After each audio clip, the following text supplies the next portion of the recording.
They never taught you this in school. They never wanted you to know. While you were learning to be nice, to share, to compromise, to always consider other people's feelings before your own. The real winners were learning something completely different.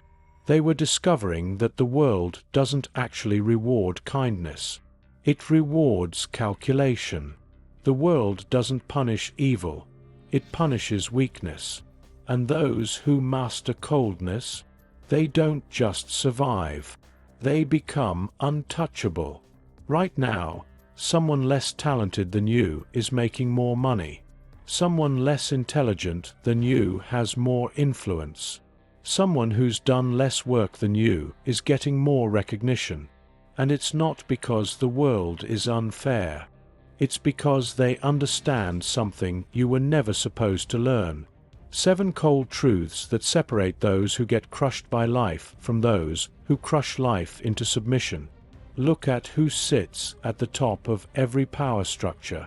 Every CEO who commands billion-dollar empires. Every politician who shapes the fate of nations. Every person who walks into a room and instantly commands respect without asking for it. They didn't get there by being the nicest person in the room. They didn't rise by making sure everyone liked them. They got there by understanding something that makes most people deeply uncomfortable. Power doesn't flow to good people. It flows to effective people. Success doesn't care about your moral report card. It cares about your strategic intelligence. And respect. Respect isn't given to those who deserve it. It's taken by those who demand it through their very presence. Today I'm going to reveal the 7 Machiavellian lessons that powerful people pray you never discover. These aren't just theories from a 500-year-old book written by some Italian philosopher.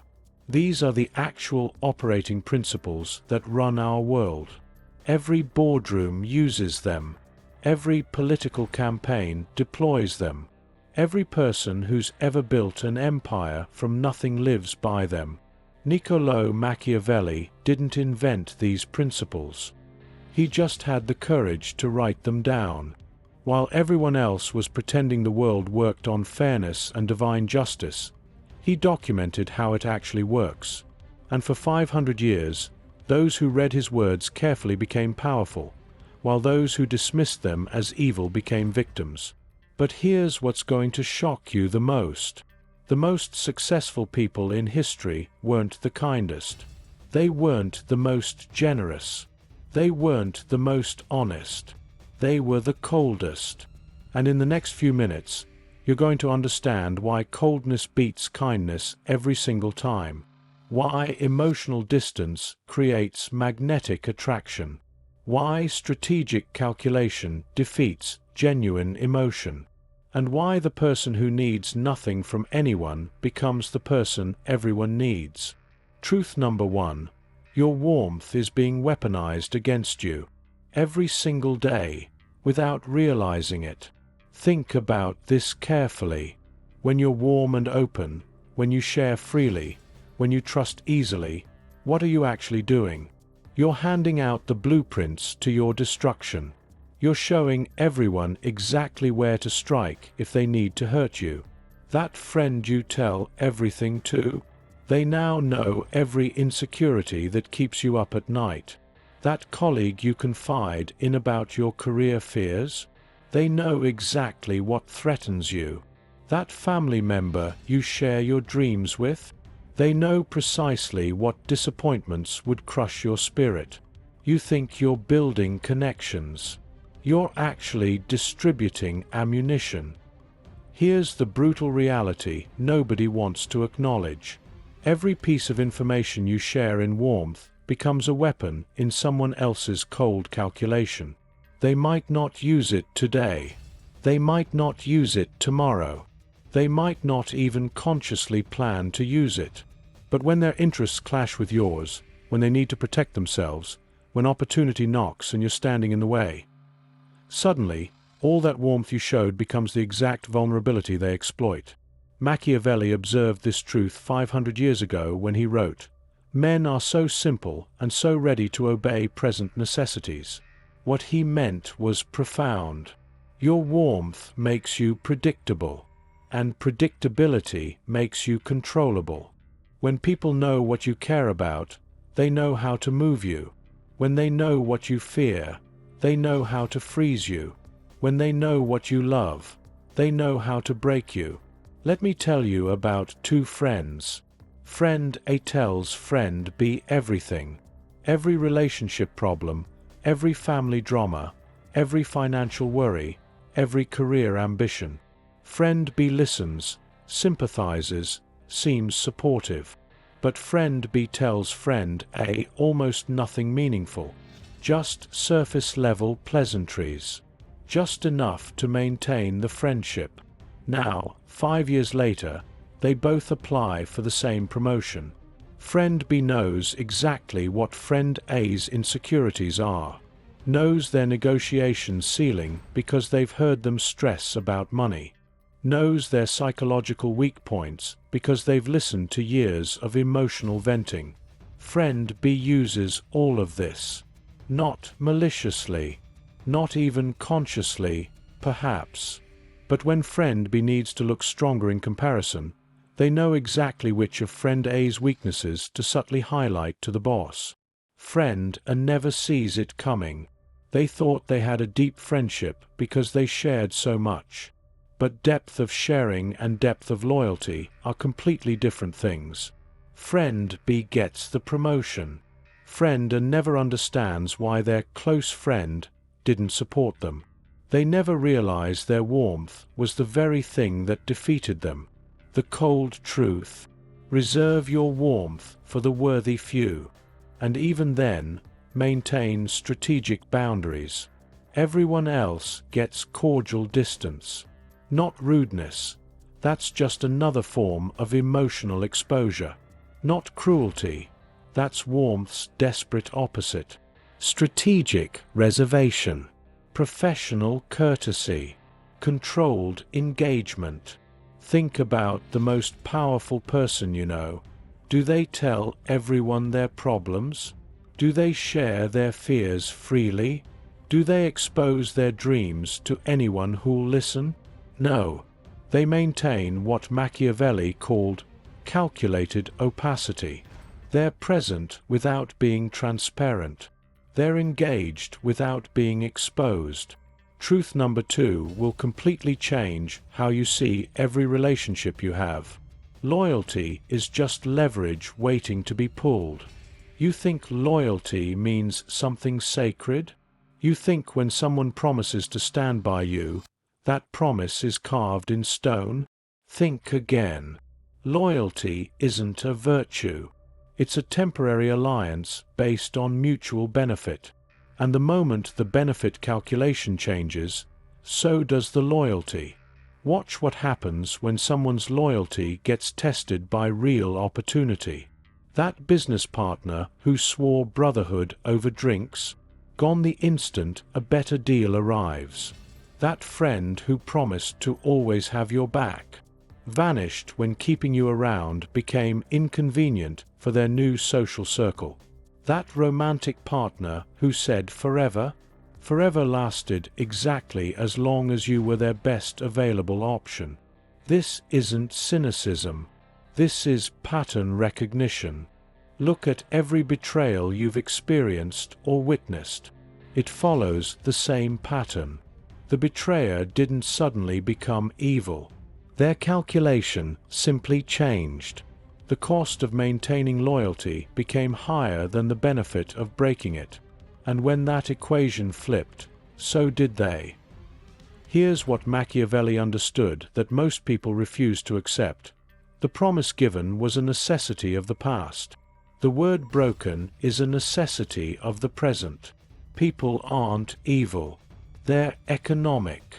Every relationship is a calculation, whether we admit it or not. Time invested versus value received. Energy spent versus energy gained. Risk taken versus reward possible. Your job isn't to find loyal people. They don't exist in the way you imagine. Your job is to become so valuable that betraying you costs more than keeping you. When you're the person who makes others money, they protect you. When you're the person who knows their secrets, they appease you. When you're the person who can destroy or elevate their reputation, they respect you. But here's the sophisticated part. You don't announce this value. You don't threaten with it. You simply let it exist, like background radiation that everyone feels but no one mentions. The most powerful person in any relationship is the one who needs the other person least. Not the one who loves most. Not the one who gives most. The one who needs least.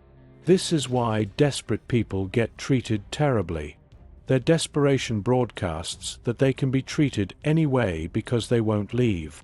This is why abundant people get treated like royalty. Their abundance signals that they have options, so they must be valuable enough to have earned those options. Truth number 3 is where most people's entire worldview shatters like a mirror hitting stone. Fear beats love in the game of power. Every single time. Without exception. This isn't about being a tyrant. This isn't about making people terrified. This is about understanding a fundamental psychological reality that determines who leads and who follows. Love is voluntary. Fear is mandatory. Think about that distinction carefully. When someone loves you, they help you when they feel like it. When someone fears you, they help you because they have to. Love requires constant maintenance. Flowers, attention, validation, reciprocation. Fear maintains itself. Once established, it runs on autopilot. Love asks for permission. Would you mind if? Could you possibly? When you have time. Fear assumes compliance. This needs to be done. Make this happen. Handle this. Love negotiates. Fear dictates. Love hopes. Fear knows. Machiavelli put it perfectly when he wrote, "It is better to be feared than loved, if you cannot be both." But here's the nuance everyone misses. He said, if you cannot be both, the ideal is both. But if you must choose, and life will force you to choose, fear wins. Because love without fear breeds contempt. But fear without love still breeds compliance. Look at every effective leader in history. They understood this balance. They were loved by those who served them well and feared by those who might oppose them. But when they had to choose, when crisis hit, when hard decisions needed to be made, they chose to be feared rather than loved. Because fear gets things done. Love gets you liked. Truth number 4 is so uncomfortable that most people will deny it even while they live it every single day. Morality is mostly marketing. The louder someone proclaims their values, the more likely they're selling something. Not necessarily a product. Maybe just an image, a relationship, access, trust. But they're selling. Watch the businessman who constantly talks about integrity. He needs you to trust his deal. The politician who can't stop mentioning transparency. She needs your vote. The friend who always reminds you how loyal they are. They're usually the first to disappear when you need them. Real morality doesn't advertise. It acts. It doesn't need to tell you it's honest because its honesty is evident in its consistency. It doesn't need to proclaim its loyalty because its presence during your hard times already proved it.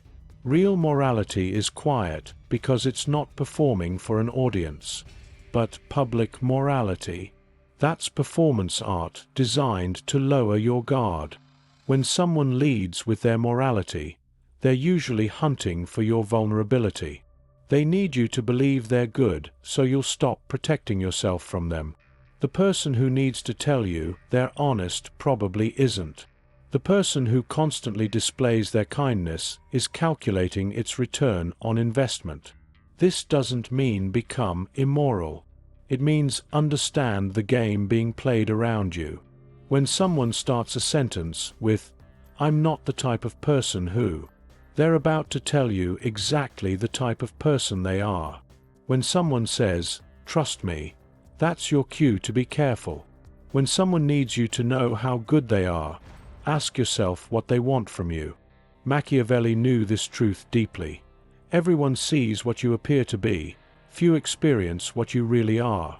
The appearance of morality is more powerful than actual morality because appearance reaches everyone while reality touches only the few close enough to verify it.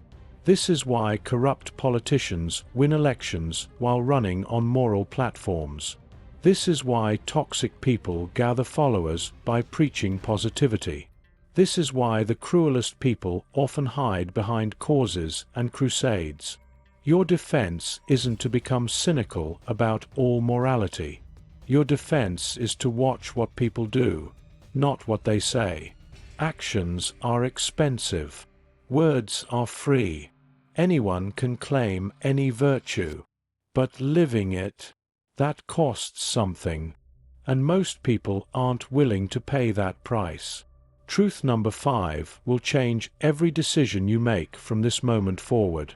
Every emotion you can't control is a chain someone else can pull.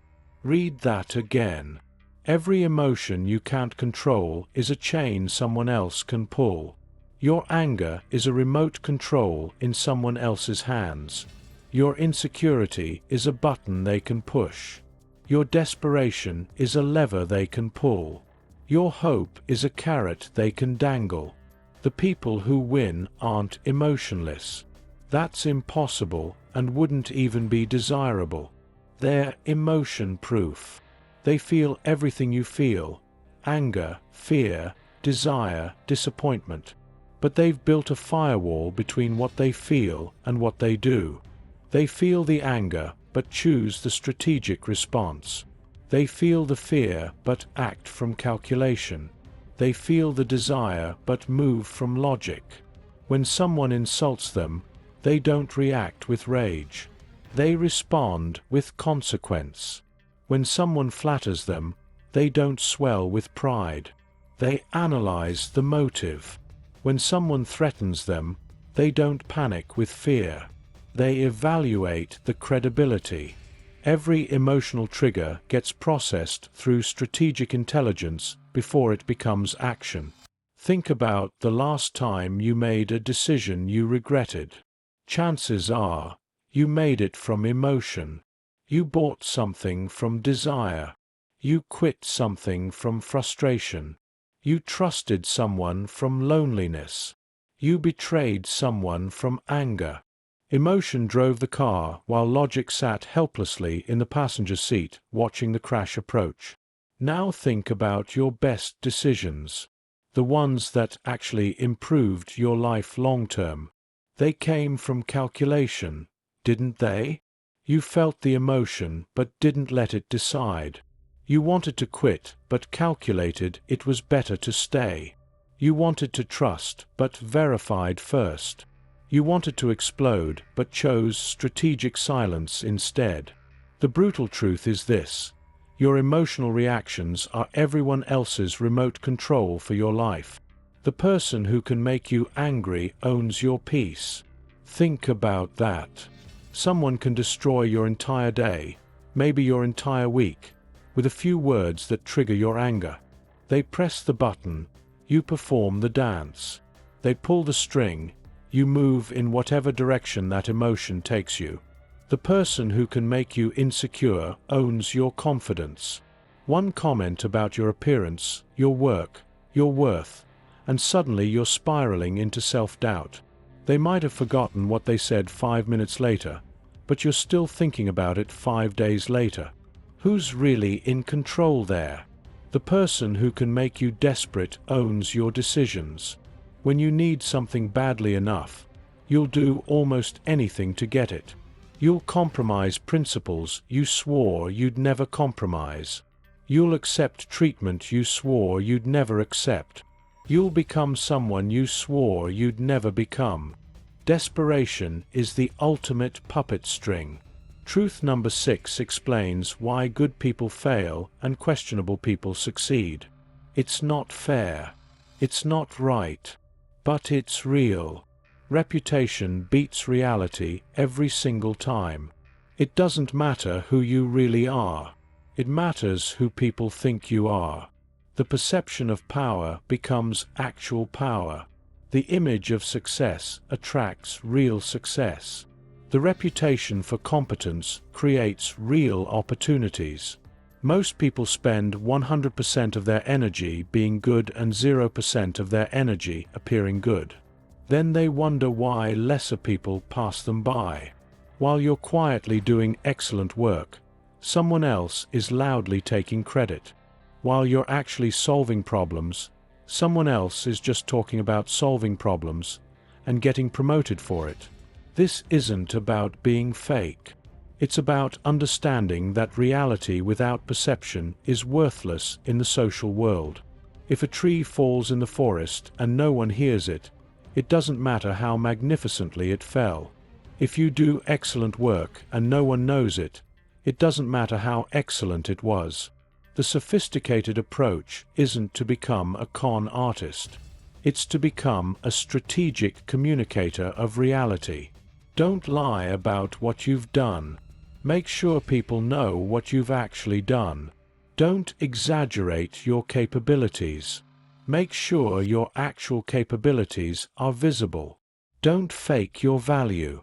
Make sure your real value is understood. Control your narrative, or someone else will write it for you. Shape your reputation, or others will shape it to serve themselves. Define yourself, or be defined. Choose your image, or have one chosen for you. This isn't vanity. This is strategy. The 7th and final truth.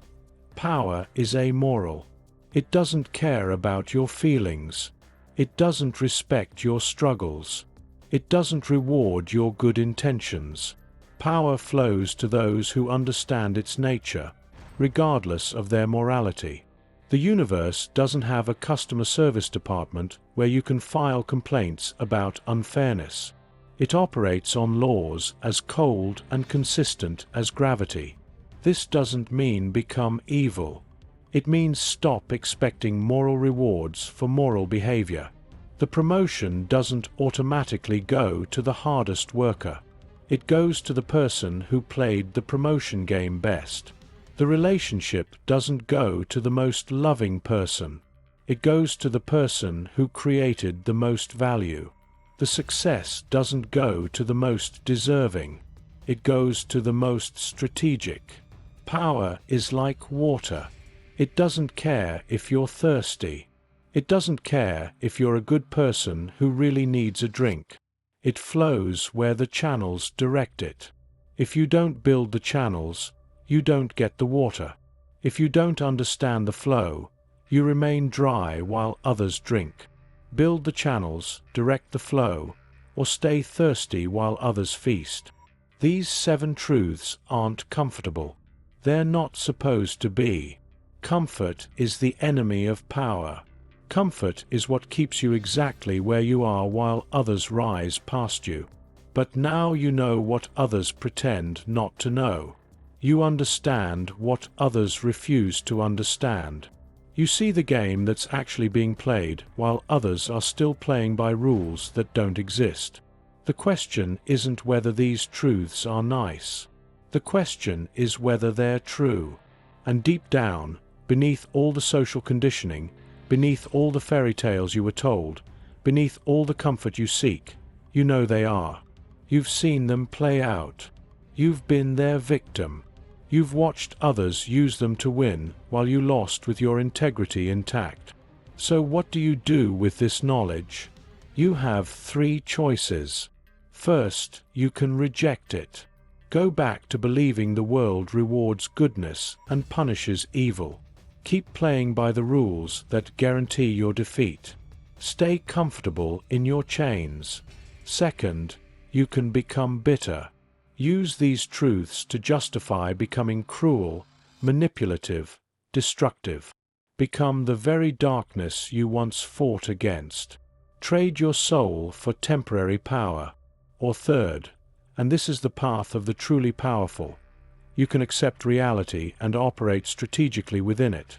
Use these truths defensively to protect yourself from manipulation. Use them offensively to build the life you want. Use them wisely to navigate a world that isn't fair but is predictable once you understand its actual rules.